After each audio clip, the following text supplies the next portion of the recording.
O Livro dos Médiuns, Parte 2 das Manifestações Espíritas, Capítulo 17 da Formação dos Médiuns. Temas abordados: desenvolvimento da mediunidade, mudança de caligrafia, perda e suspensão da mediunidade. Desenvolvimento da mediunidade. Questão 200. Ocupar-nos-emos aqui, especialmente, com os médiuns escreventes, por ser o gênero de mediunidade mais espalhado e, além disso, porque, ao mesmo tempo, o mais simples, o mais cômodo, o que dá resultados mais satisfatórios e completos. É também o que toda gente ambiciona possuir. Infelizmente, até hoje, por nenhum diagnóstico se pode inferir, ainda que aproximadamente, que alguém possua essa faculdade. Os sinais físicos, em os quais algumas pessoas julgam ver indícios, nada têm de infalíveis. Ela se manifesta nas crianças e nos velhos, em homens e mulheres, quaisquer que sejam o temperamento, o estado de saúde, o grau de desenvolvimento intelectual e moral. Só existe um meio de se comprovar a existência. É experimentar. Pode obter-se a escrita, como já vimos, com o auxílio das cestas e pranchetas ou diretamente com a mão, sendo mais fácil e, pode dizer-se, o único empregado hoje. Este último modo é o que recomendamos à preferência de todos. O processo é dos mais simples. Consiste unicamente em a pessoa tomar de um lápis e de papel e colocar-se na posição de quem escreve, sem qualquer outro preparativo. Entretanto, para que alcance bom êxito, muitas recomendações se fazem indispensáveis. Questão 201. Como disposição material, recomendamos se evite tudo que possa embaraçar o movimento da mão. É mesmo preferível que esta não descanse no papel. A ponta do lápis deve encostar neste o bastante para traçar alguma coisa, mas não tanto que ofereça resistência. Todas essas precauções se tornam inúteis, desde que se tenha chegado a escrever correntemente, porque então nenhum obstáculo detém mais a mão. São meras preliminares para o aprendiz. Questão 202. É indiferente que se use da pena ou do lápis. Alguns médiuns preferem a pena que, todavia, só pode servir para os que estejam formados e escrevem pausadamente. Outros, porém, escrevem com tal velocidade que o uso da pena seria quase impossível ou, pelo menos, muito incômodo. O mesmo sucede quando a escrita é feita às arrancadas e irregularmente, ou quando se manifestam espíritos violentos que batem com a ponta do lápis e a quebram, rasgando o papel. Questão 203. O desejo natural de todo aspirante a médium é o de poder confabular com os espíritos das pessoas que lhe são caras. Deve, porém, moderar a sua impaciência, porquanto a comunicação com determinado espírito apresenta muitas vezes dificuldades materiais que a tornam impossível ao principiante. Para que um espírito possa comunicar-se, preciso é que haja entre ele e o médium relações fluídicas, que nem sempre se estabelecem instantaneamente. Só à medida que a faculdade se desenvolve, é que o médium adquire pouco a pouco a aptidão necessária para pôr-se em comunicação com o espírito que se apresente. Pode dar-se, pois, que aquele com quem o médium deseje comunicar-se não esteja em condições propícias a fazê-lo, embora se ache presente, como também pode acontecer que não tenha possibilidade, nem permissão para acudir ao chamado que ia dirigido. Convém, por isso, que no começo ninguém se obstine em chamar determinado espírito, com exclusão de qualquer outro, pois a miúde sucede não ser com esse que as relações fluídicas se estabelecem mais facilmente, por maior que seja a simpatia que vote o encarnado. Antes, pois, de pensar em obter comunicações de tal ou tal espírito, importa que o aspirante leve a efeito o desenvolvimento da sua faculdade, para o que deve fazer um apelo geral e dirigir-se principalmente ao seu anjo guardião. Não há, para esse fim, nenhuma fórmula sacramental. Quem quer que pretenda indicar alguma pode ser taxado, sem receio, de impostor, visto que para os espíritos a forma nada vale. Contudo, a evocação deve sempre ser feita em nome de Deus. Poder-se-á fazê-la nos termos seguintes, ou outros equivalentes, rogo a Deus Todo-Poderoso que permita venha um bom espírito comunicar-se comigo e fazer-me escrever. Peço também ao meu anjo da guarda se digne de me assistir e de afastar os maus espíritos. Formulada a súplica é esperar que um espírito se manifeste fazendo escrever alguma coisa. Pode acontecer venha aquele que o impetrante deseja, como pode ocorrer também venha um espírito desconhecido ou anjo da guarda. Qualquer que ele seja, em todo caso, dar-se a conhecer, escrevendo o seu nome.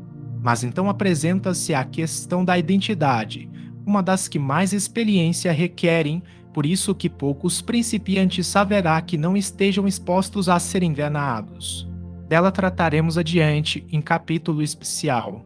Quando queira chamar determinados espíritos, é essencial que o médium comece por se dirigir somente aos que lhe sabe serem bons e simpáticos e que podem ter motivo para acudir ao apelo, como parentes ou amigos.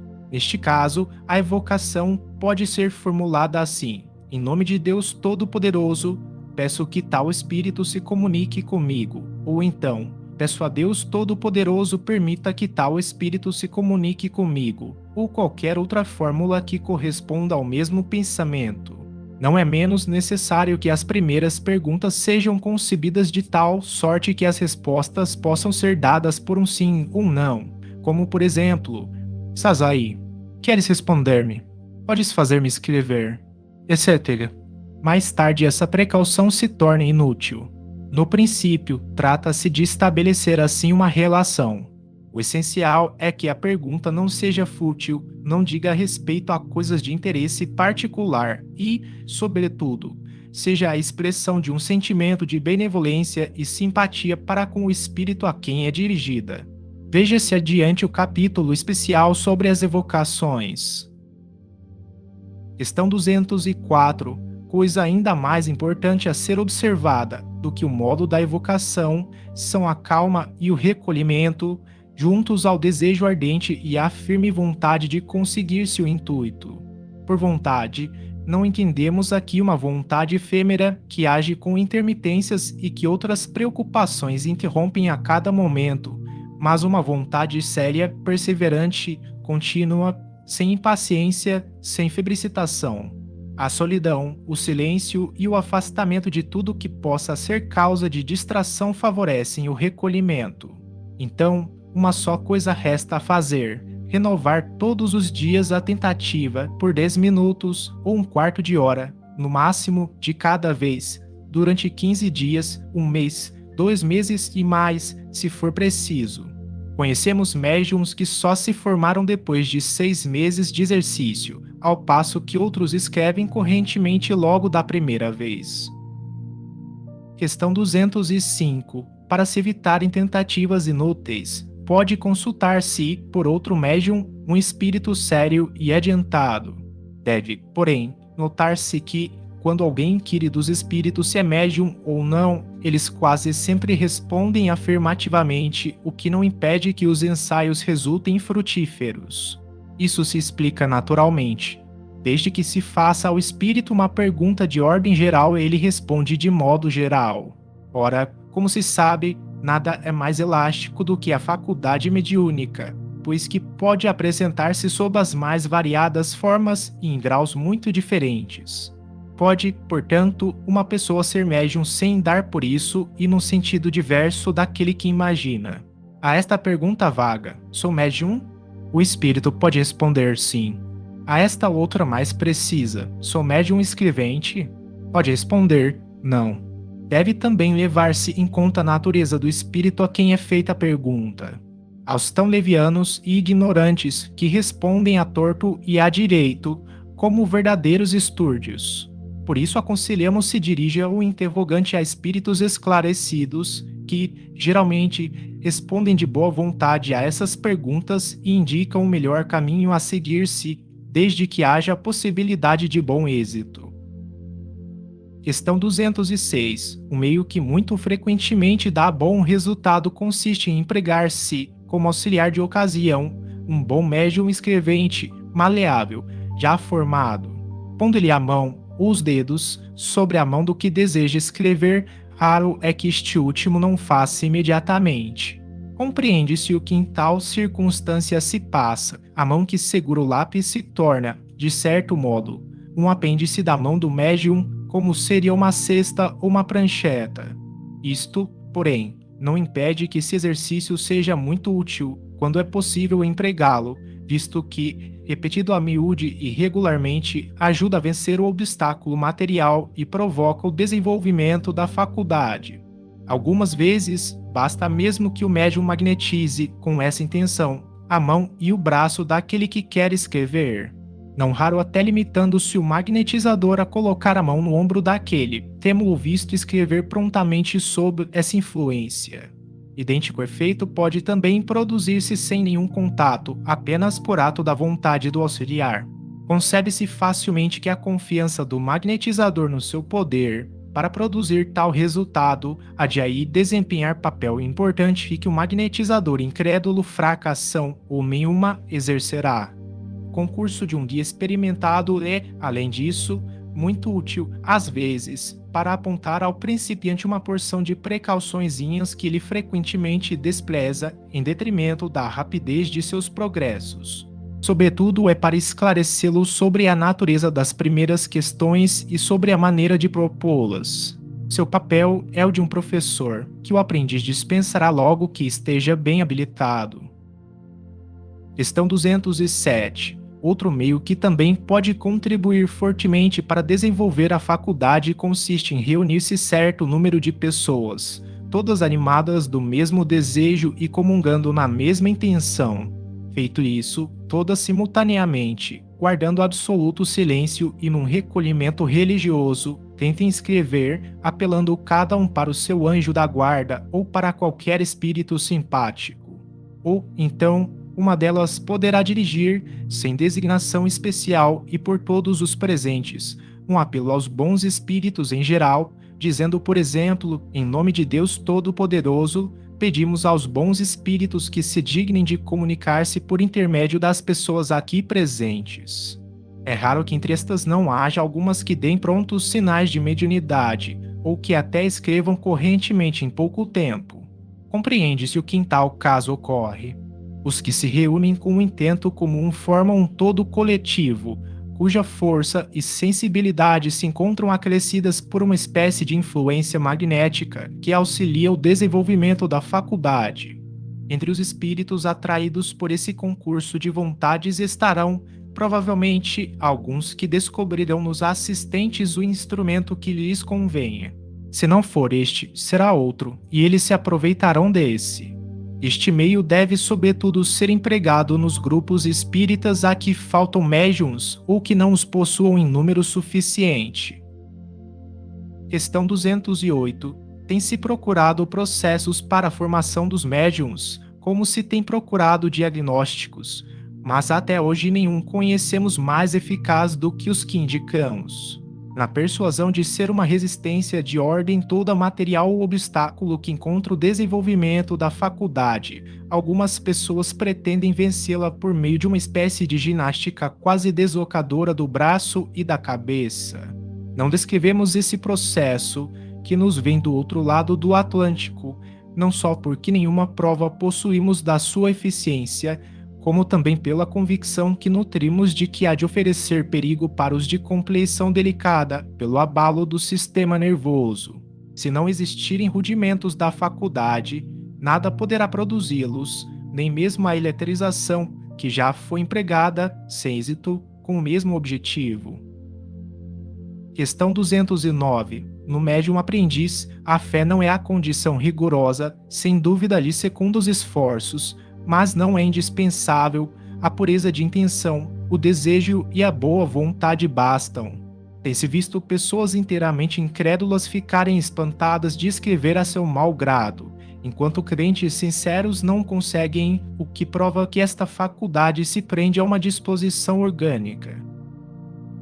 Questão 210. O primeiro indício de disposição para escrever é uma espécie de frêmito no braço e na mão. Pouco a pouco, a mão é arrastada por uma impulsão que ela não logra dominar.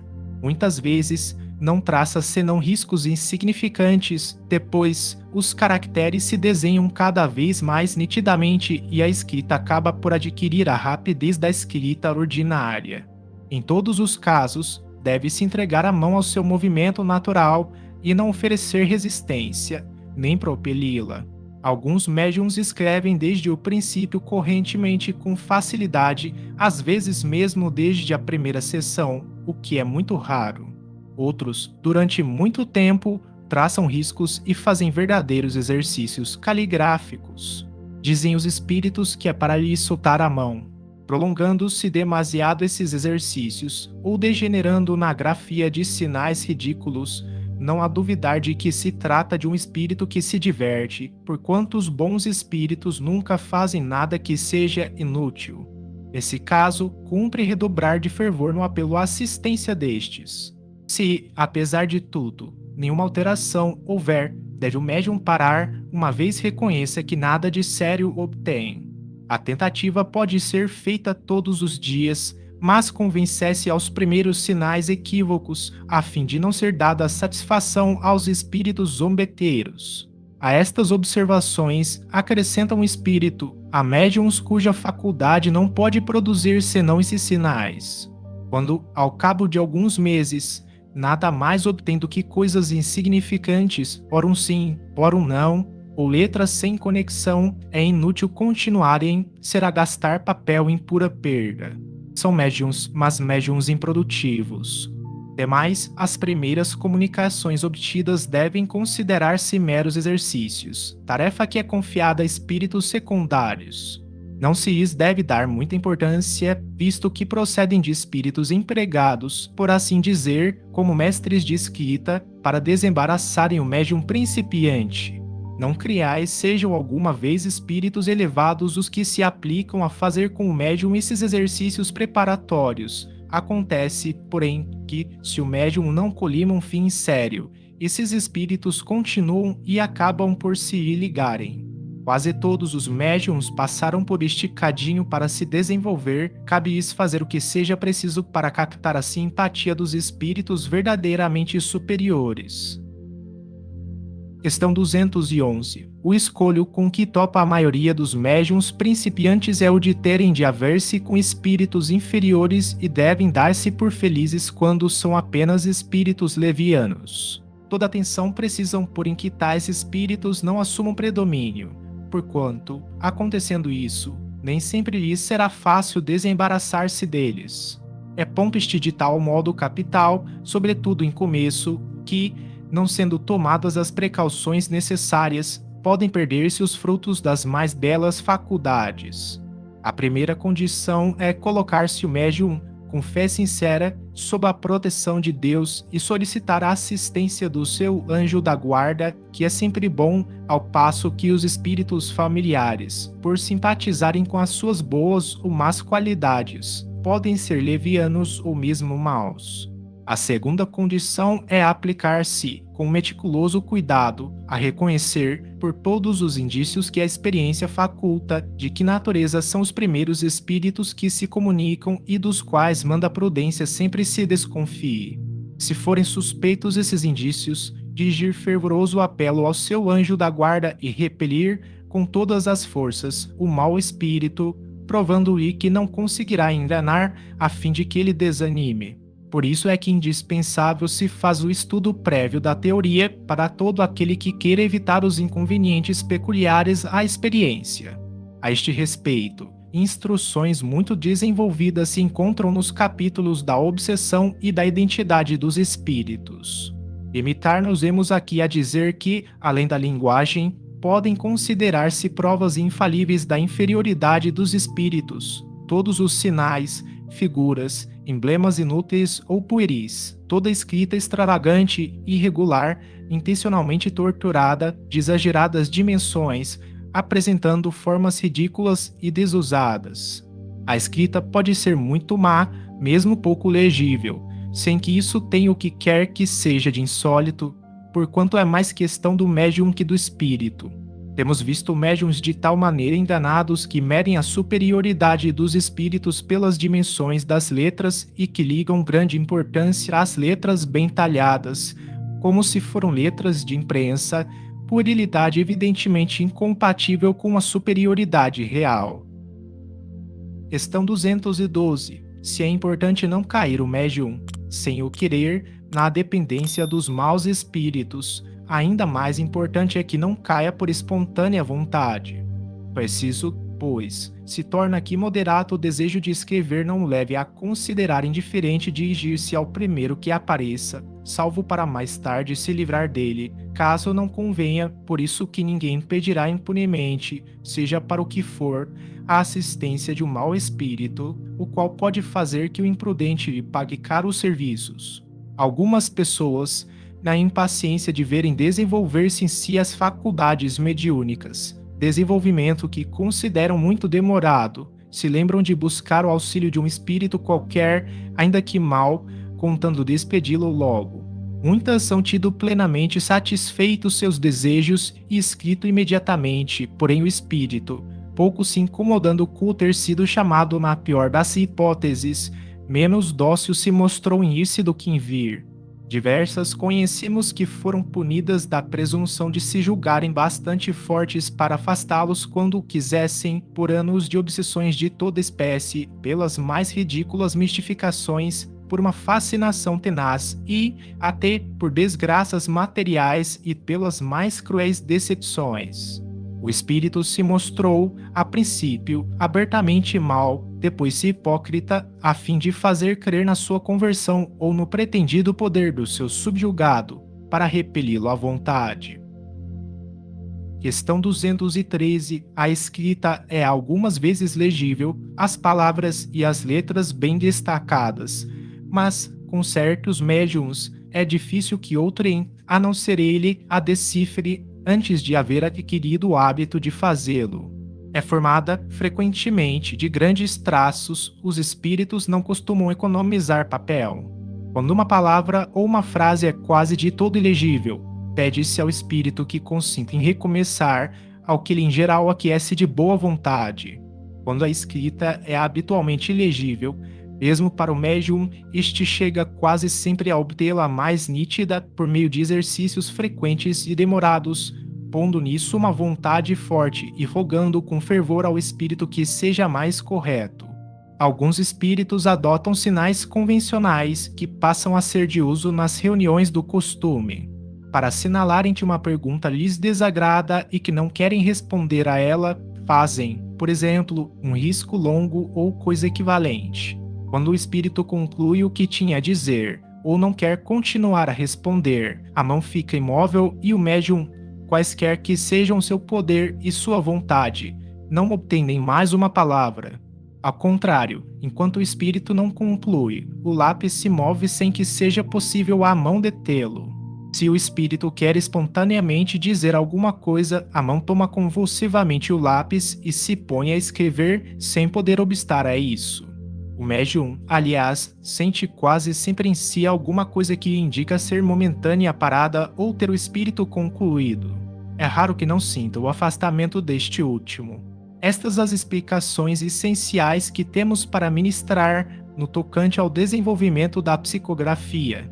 A experiência revelará, na prática, alguns pormenores de que seria inútil tratar aqui e a cujo respeito os princípios gerais servirão de guia. Se muitos forem os que experimentarem, haverá mais médiuns do que em geral se pensa.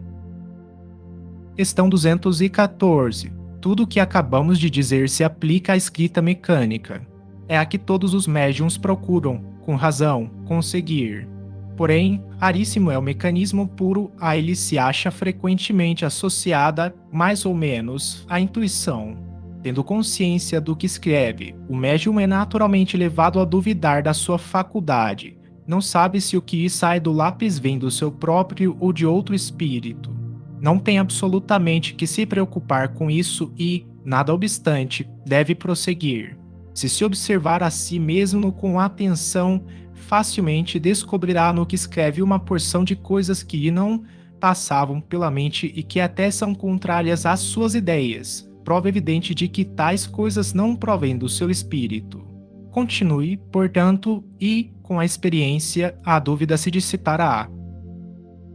Questão 215. Se ao médium não foi concedido ser exclusivamente mecânico, todas as tentativas para chegar a esse resultado serão infrutíferas. Erro seu, no entanto, fora julgar-se, em consequência, não aquinhoado. Se apenas é dotado de mediunidade intuitiva, cumpre que com isso se contente e ela não deixará de lhe prestar grandes serviços, se a souber aproveitar e não a repelir. Desde que, após inúteis experimentações, efetuadas seguidamente durante algum tempo, nenhum indício de movimento involuntário se produz, os que se produzem são por demais fracos para dar resultados. Não deve hesitar em escrever o primeiro pensamento que lhe for sugerido, sem se preocupar com o saber se esse pensamento promana do seu espírito ou de uma fonte diversa. A experiência lhe ensinará a distinguir.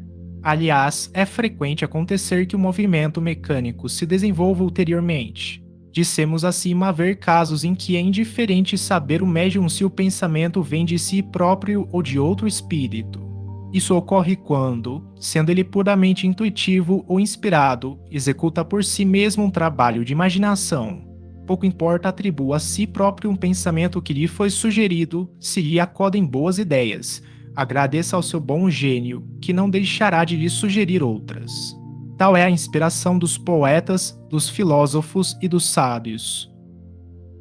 Questão 216. Suponhamos agora que a faculdade mediúnica esteja completamente desenvolvida, que o médium escreva com facilidade, que seja, em suma, o que se chama um médium feito. Grande erro de sua parte fora crer-se dispensado de qualquer instrução mais, porquanto apenas terá vencido uma resistência material. Do ponto a que chegou é que começam as verdadeiras dificuldades. É que ele mais do que nunca precisa dos conselhos, da prudência e da experiência, se não quiser cair nas mil armadilhas que lhe vão ser preparadas. Se pretender muito cedo voar com suas próprias asas, não tardará em ser vítima de espíritos mentirosos, que não se descuidarão de explorar a presunção. Questão 217. Uma vez desenvolvida a faculdade, é essencial que o médium não abuse dela. Contentamento que daí advém alguns principiantes lhes provocam o entusiasmo, que muito importa moderar. Devem lembrar-se de que ela lhes foi dada para o bem, e não para a satisfação de vã curiosidade.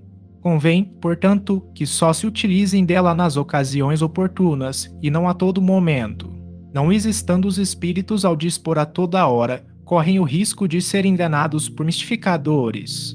Bom é que, para evitar esse mal, adotem o sistema de só trabalhar em dias e horas determinados, porque assim se entregarão ao trabalho em condições de maior recolhimento e os espíritos que os queiram auxiliar, estando prevenidos, se disporão melhor a prestar esse auxílio. Questão 218. Se, apesar de todas as tentativas, a mediunidade não se revelar de modo algum, deverá o aspirante renunciar a ser médium, como renuncia ao canto quem reconhece não ter voz. Do mesmo modo que aquele que ignora uma língua se vale de um tradutor, o recurso para o dito aspirante será servir-se de outro médium. Mas, se não puder, à falta de médiums, recorrer a nenhum, nem por isso deverá considerar-se privado da assistência dos espíritos. Para estes, a mediunidade constitui um meio de se exprimirem, porém não um meio exclusivo de serem atraídos. Os que nos consagram afeição se acham ao nosso lado, sejamos ou não médiums. Um pai não abandona um filho porque, surdo e cego, não pode ouvir nem ver, ser ao contrário, de toda solicitude. O mesmo fazem conosco os bons espíritos. Se não podem transmitir-nos materialmente seus pensamentos, auxiliam-nos por meio da inspiração. Mudança de caligrafia. Questão 219. Um fenômeno muito comum nos médiuns escreventes é a mudança da caligrafia conforme os espíritos que se comunicam. E o que é de mais notável é que uma certa caligrafia se reproduz constantemente com um determinado espírito, sendo às vezes idêntica à que este tinha em vida. Veremos mais tarde as consequências que daí se podem tirar com relação à identidade dos espíritos. A mudança da caligrafia só se dá com os médiuns mecânicos ou semimecânicos, porque neles é involuntário o movimento da mão e dirigido unicamente pelo espírito. O mesmo já não sucede com os médiuns puramente intuitivos, visto que, neste caso, o espírito apenas atua sobre o pensamento, sendo a mão dirigida, como nas circunstâncias ordinárias, pela vontade do médium.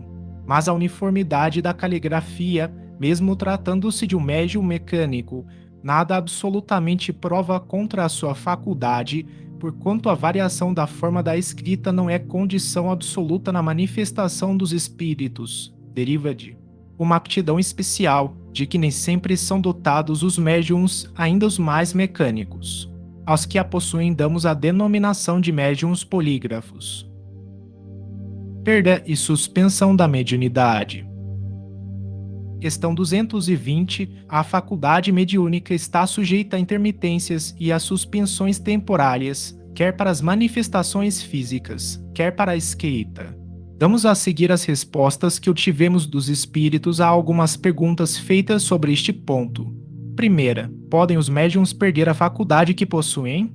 Isso frequentemente acontece, qualquer que seja o gênero da faculdade.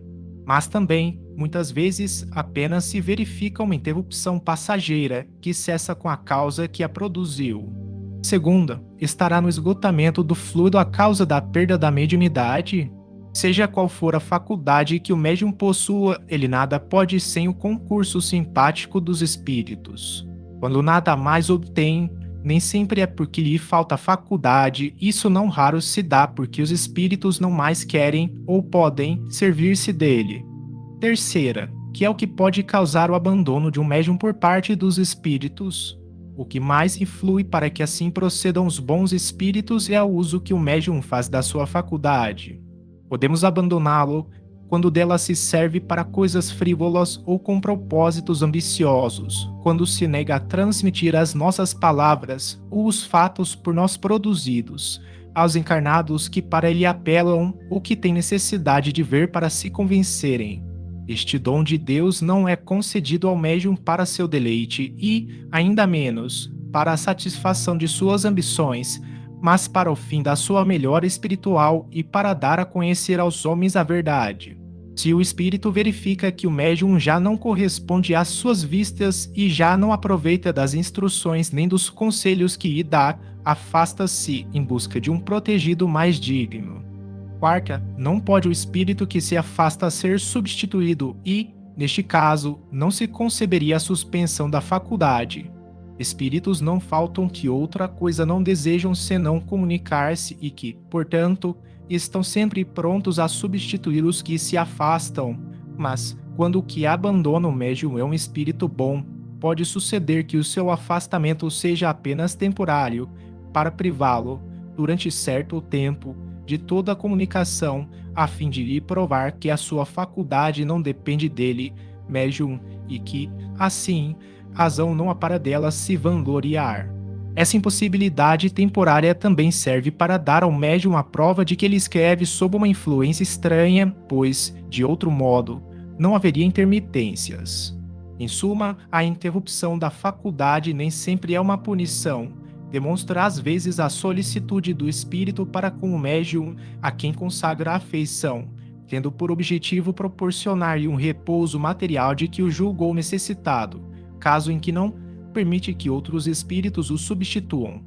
Quinta, vê-se, no entanto, médiuns de muito mérito, moralmente falando, que nenhuma necessidade de repouso sentem e que muitos se contrariam com essas interrupções, cujo fim lhes escapa. Servem para expor a paciência à prova e para experimentar a perseverança. Por isso é que os espíritos, nenhum termo, em geral, assinam a suspensão da faculdade mediúnica. É para verem se o médium descoroçoa. É também para lhe dar tempo de meditar as instruções recebidas. Por essa meditação dos nossos ensinos é que reconhecemos os espíritas verdadeiramente sérios. Não podemos dar esse nome aos que, na realidade, não passam de amadores de comunicações. Sexta, será preciso, então, que Nesse caso, o médium prossiga nas suas tentativas para escrever? Se o espírito lhe aconselhar isto, deve. Se lhe disser que se abstenha, não deve. Sétima, haveria meio de abreviar essa prova? A resignação e a prece. Demais, basta que faça a cada dia uma tentativa de alguns minutos, visto que inútil lhe será perder o tempo em ensaios infrutíferos. A tentativa só deve ter por fim verificar se já recobrou, ou não, a faculdade. Oitava, a suspensão da faculdade não implica o afastamento dos espíritos que habitualmente se comunicam? De modo algum. O médium se encontra então na situação de uma pessoa que perdesse temporariamente a vista, a qual, por isso, não deixaria de estar rodeada de seus amigos, embora impossibilitada de os ver. Portanto, o médium pode e até mesmo deve continuar a comunicar-se pelo pensamento com seus espíritos familiares e persuadir-se de que é ouvido. Se é certo que a falta da mediunidade pode privá-lo das comunicações ostensivas com certos espíritos, também certo é que não pode privar das comunicações morais. Nona, assim, a interrupção da faculdade mediúnica nem sempre traduz uma censura da parte do espírito? Não, sem dúvida, pois que pode ser uma prova de benevolência. Décima, porque sinal se pode reconhecer a censura nesta interrupção? Interrogue o médium a sua consciência e inquira de si mesmo qual o uso que tem feito da sua faculdade, qual o bem que dela tem resultado para os outros, que proveito ha tirado dos conselhos que se lhe tem dado e terá resposta. 11ª, o médium que ficou impossibilitado de escrever poderá recorrer a outro médium?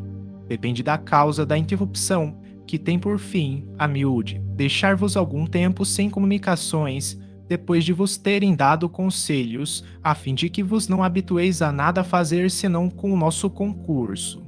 Se este for o caso, ele nada obterá recorrendo a outro médium, o que também ocorre com o fim de vos provar que os espíritos são livres e que não está em vossas mãos obrigá-los a fazer o que queirais. Ainda por esta razão é que os que não são médiums nem sempre recebem todas as comunicações que desejam. Nota: deve-se efetivamente observar que aquele que recorre a terceiro para obter comunicações, não obstante a qualidade do médium, muitas vezes nada de satisfatório consegue, ao passo que doutras vezes as respostas são muito explícitas. Isso tanto depende da vontade do espírito, que nada adianta se mudar de médium. Os próprios espíritos como que dão, a esse respeito, uns aos outros a palavra de ordem, porquanto o que não se obtiver de um, de nenhum mais se obterá. Cumpre então que nos abstenhamos de insistir e de impacientar-nos, se não quisermos ser vítimas de espíritos enganadores, que responderão, dado procuremos a viva força uma resposta, deixando os bons que lhes o façam, para nos punirem a insistência. 12ª, com que fim a providência outorgou de maneira especial a certos indivíduos o dom da mediunidade, é uma missão de que se incumbiram e cujo desempenho os faz ditosos.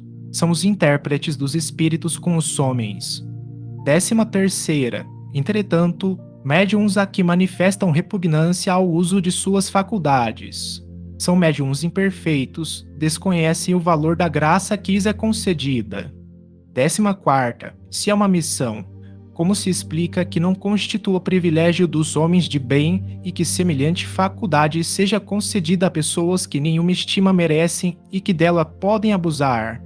A faculdade lhes é concedida porque precisam dela para se melhorarem, para ficarem em condições de receber bons ensinamentos. Se não aproveitam da concessão, sofrerão as consequências.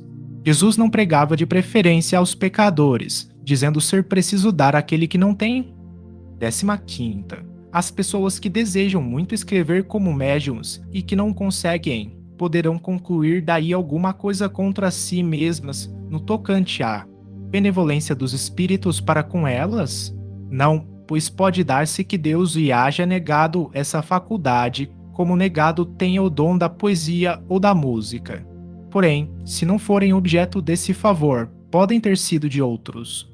16ª. Como pode um homem aperfeiçoar-se mediante o ensino dos espíritos, quando não tem, nem por si mesmo, nem com auxílio de outros médiuns, os meios de receber de modo direto esse ensinamento? Não tem ele os livros, como tem o cristão evangelho? Para praticar a moral de Jesus, não é preciso que o cristão tenha ouvido as palavras ao lhe saírem da boca.